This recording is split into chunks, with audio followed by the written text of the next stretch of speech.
Hey folks, how's it going? Welcome back to the channel, and it is finally time for Haikyuu to the top.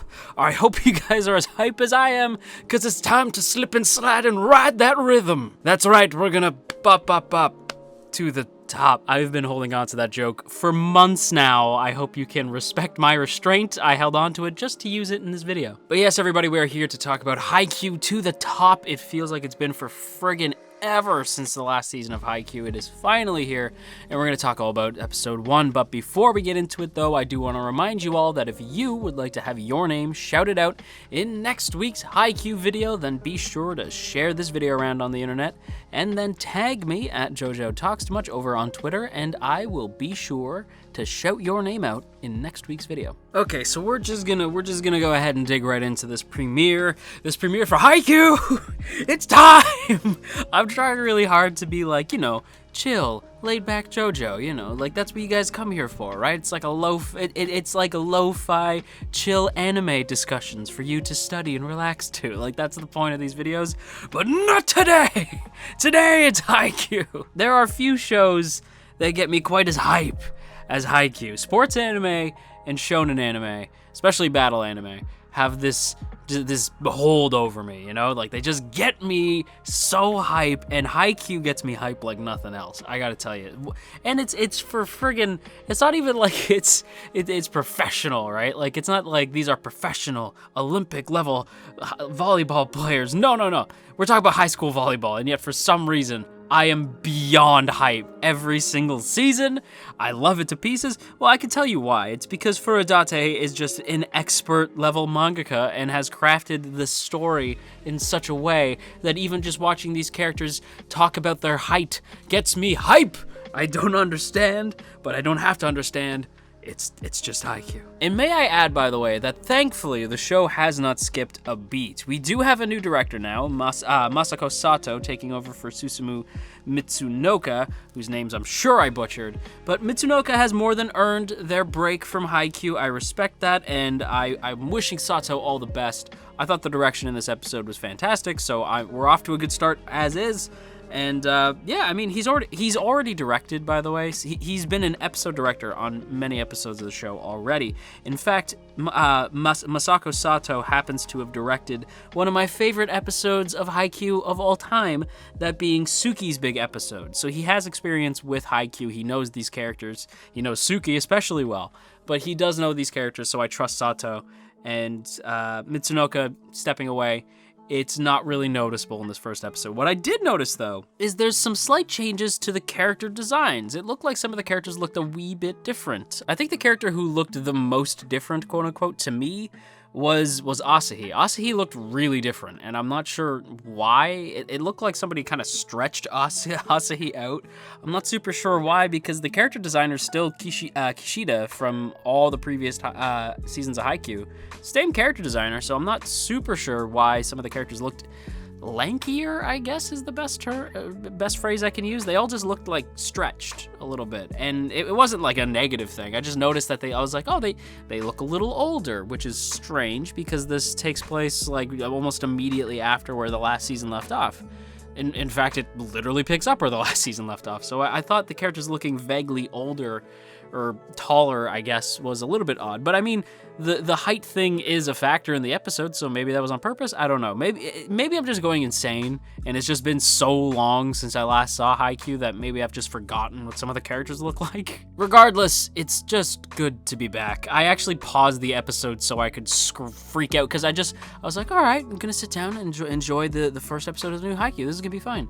Hit play, saw Hinata, paused the episode, and just freaked the hell out for like a solid couple seconds, gathered my thoughts, sat down, watched the rest of the episode. So it's just good. It's just good to be back in Karasuno, good to have the crew back together, and finally getting the praise that they so richly deserved. Karasuno finally getting that respect from the rest of their schoolmates. I mean, like, they've always had their friends' respect, but it feels like the school itself is really rallying to Karasuno right now, really rallying to the volleyball team, and it just does this old hard good to see the boys getting their proper recognition, getting that proper praise. And speaking of praise, I hope you will allow me to gush for a second about the new OP.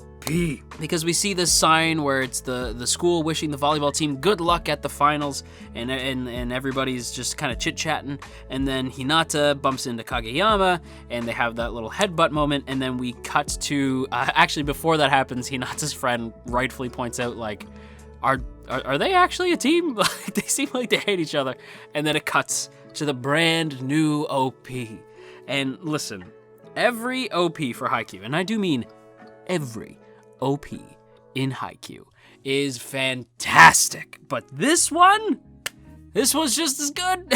This one's great. It's called Phoenix by Burnout Syndromes, because of course it's Burnout Syndromes. And Phoenix feels like a very appropriate title for this OP, since it does feel like Haikyuu has arisen from the ashes that was season 3, what feels like forever ago, and is flying back into our lives like a phoenix.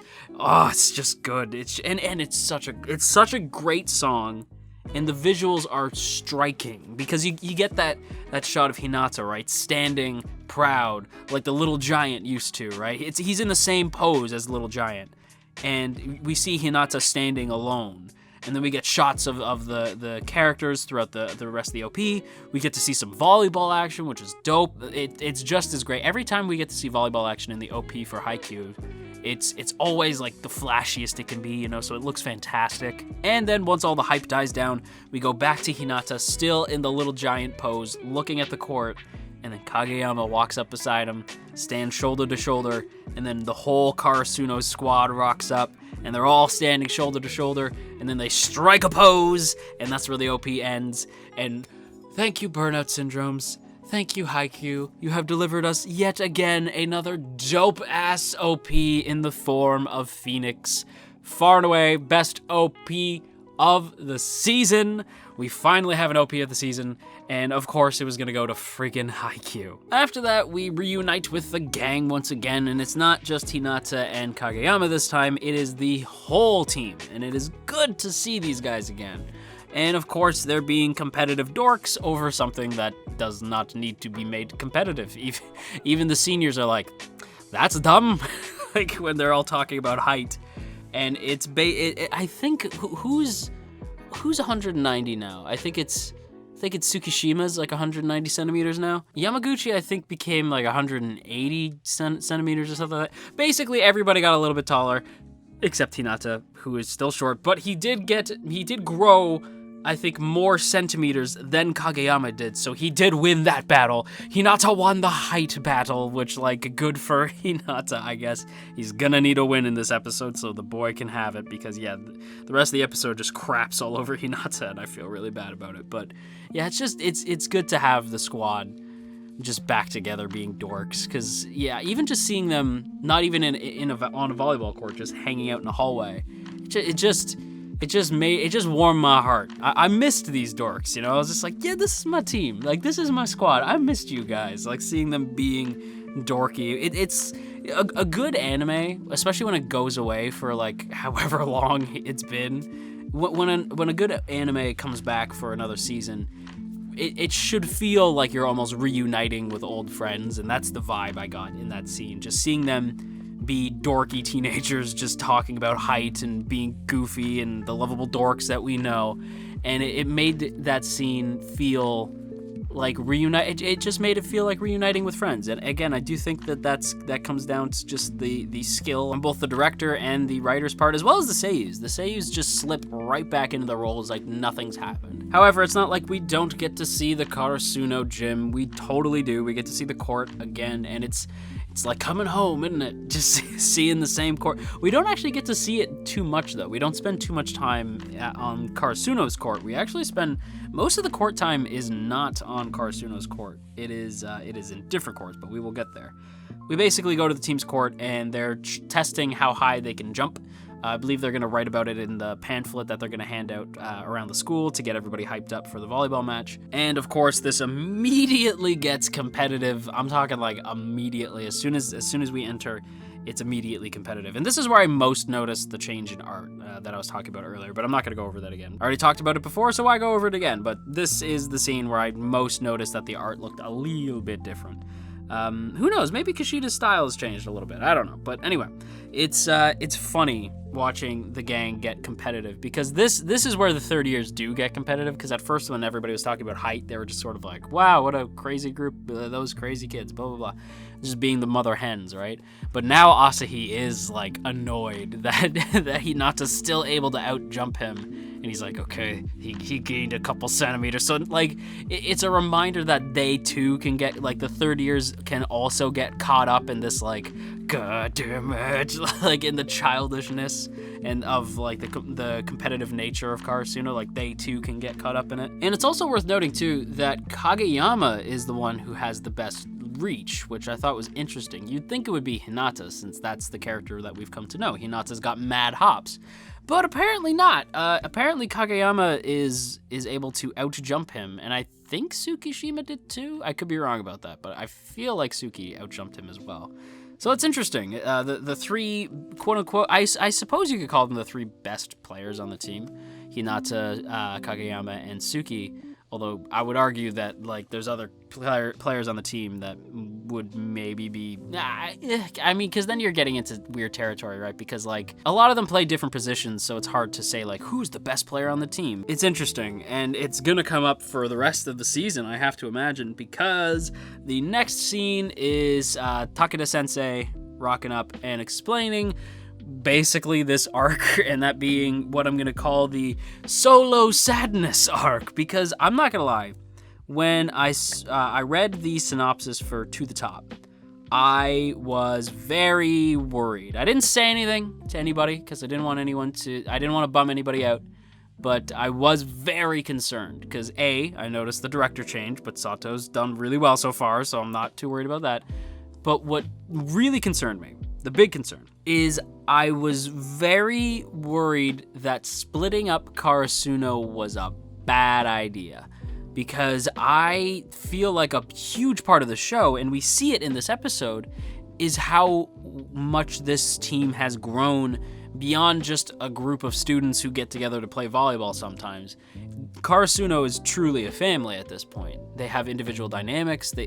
If you've seen Chris's video on the Haikyuu, like the 69 Haikyuu ships, you can ship all the characters with all the characters. That's how great their dynamics are, okay? Like, Karasuno is just shipping heaven, but it's also the fact that they've formed these tight bonds that seeing them apart felt strange to me, and I was really worried about it.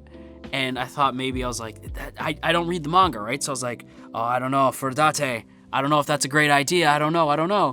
But now that I see it, like how we get there and what they're teasing with the upcoming story, I feel much more at ease. Why'd I ever doubt for Date? I don't know why I doubted you. Great Haikyuu god, I don't know why I doubted you in the first place. Because here's the thing, right? We already know that Karasuno is great as a team. But the real question is, can they survive on their own? Have they grown to be strong enough players that if you take them out of Karasuno and throw them into a new situation, can they survive? That is a very interesting question. And I am excited to see how it gets answered. Because honestly, I feel like of the group, and it's funny for me to think about this, because I wouldn't have assumed this going into it, but I'm the most concerned about Hinata. And Kageyama standing on a stage like of Olympic levels. We're talking about future Olympians that Kageyama is training with, and I'm more concerned about how Hinata's gonna fare. I'm not even that worried about Kageyama, if I'm totally honest. Like, I'm concerned, but I'm more worried because Kageyama can take a lot of, he could take a lot of damage, both physically and emotionally, right?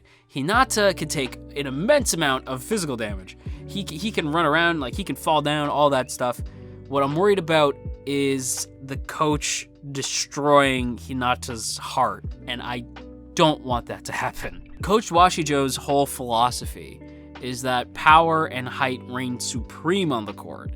And Hinata may have power, he is a supreme striker, but he does not have the height. And Washijo, I worry, is gonna tear him apart. And I just don't want to see my boy go through emotional pain like that. At least he has Tsukishima with him. Oh shit, he has Tsukishima with him. My boy's gonna get emotionally abused and I am not prepared for it. I'm worried, honestly. Like, Kageyama getting the invite to All Japan training camp, well, I shouldn't say I'm not worried. I am a little bit worried. Kageyama might realize that maybe he's not king shit like he seems to think he is. I mean, he did have that realization back in season 1 that he's not quite the king that he thinks he is. And he has to learn to play well with others, but now he has to relearn how to train in a new group, and I just worry about how that's going to affect him. If he's going to form new bonds easily. He's not a very friendly dude. He's not a very sociable guy in general. And he's a bit awkward. So I'm a little concerned, but mostly because, like, I just want my boy to make friends, you know? Like, I feel like a concerned parent. Like, I know Kageyama will be fine on the court, but I just worry about my boy making friends. Will he make friends? I don't know. And will he abandon his Karasuno friends? Probably not. They play on the same team, but, like, still. Suki, I'm not really worried about even a little bit. Tsukishima, I trust to be fine. Like, Tsukishima, I feel like I could leave him in most situations, and I'm like, Tsukishima's gonna be just fine. Like, Suki's fine. I believe his training camp gathered all the first years from the Miyagi prefecture. So I think it's arguable that Tsukishima might be one of the best players there, if not the best player there. So I'm not really worried about him, but again, it's Hinata that I'm worried about. Hinata, during this episode, is pissed off in a way that I haven't seen my boy get pissed off in a while. And seeing him so frustrated, it's mirrored perfectly. Like, we see this thematically play out with Hinata biking uphill in the snow. He's just, you can tell, like, he just feels, he feels cold, he feels abandoned, and he feels like he's biking uphill, right? Like, and we get that, like, we actually see that happen, but you also know thematically, not only was that actually happening, not only was Hinata actually just trying to bike home in the snow, but that perfectly mirrored what he's feeling inside. And it's another reason why I love Haikyuu, right? Because they have these beautiful visual metaphors. Sometimes it's stuff that's actually happening in universe that just mirrors what's going on with the character's emotional state, and sometimes it's these, like, visual metaphors that aren't actually happening, but are just meant to show how our characters are feeling. And with this one, I do think that Hinata actually was just biking home in the snow, but I do think it's a perfect example of how Hinata's feeling. He feels like he's getting left behind. Like, Kageyama even says, I'm going on ahead to get under his skin. And I don't think he meant it as, like, I am actually trying to hurt you with these words. I think he was just being cocky, because that's a relationship. That they have this, like, playful, like, screw you, no screw you type relationship. And I do think, like, Kageyama didn't mean to actually hurt Hinata, but that looked like it fucking hurt. And now Hinata is reduced to nothing but a ball boy, but that's okay, because I don't know. I don't know why I'm doubting Hinata. Like, he's the main character. A, he's the main character, so he's probably gonna be just fine. But B, it's just the idea that, like, Hinata's been through so much shit at this point. I don't think he's gonna let anything stop him. It's just I'm just not prepared to see him go through this, because I know he'll come out the other side just fine, but it's gonna hurt my soul watching his soul get hurt. And I'm just not ready for that kind of emotional abuse. I actually wanted to talk a little bit. I actually wanted to touch on some color theory stuff for this episode, but I feel like I've gone on way too long, so I'm just gonna end it here. Maybe we'll talk about some color theory stuff next week. You guys know me, I love color theory. I wanted to go into some of the new characters' designs and talk about them, but I think I'll do that as they get introduced, since this video is already pretty long, and it makes more sense to talk about it once they're, like, properly introduced to us. So yeah, I'm freaking excited. It's finally here. On that note, everybody, I'm gonna give this episode a really strong A tier. I almost gave it an S just because it's Haikyuu, but I had to pull some level of self-restraint.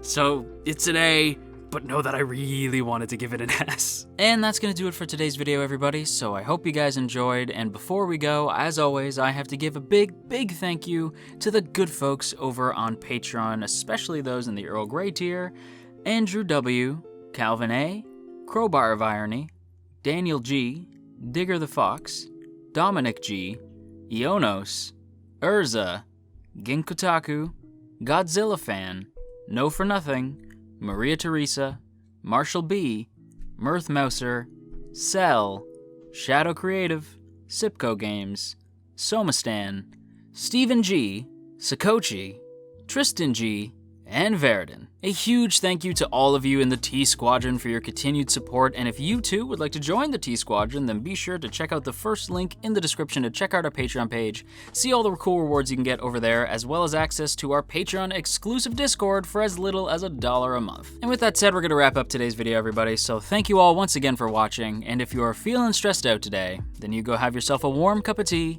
and I will talk to you all again real soon.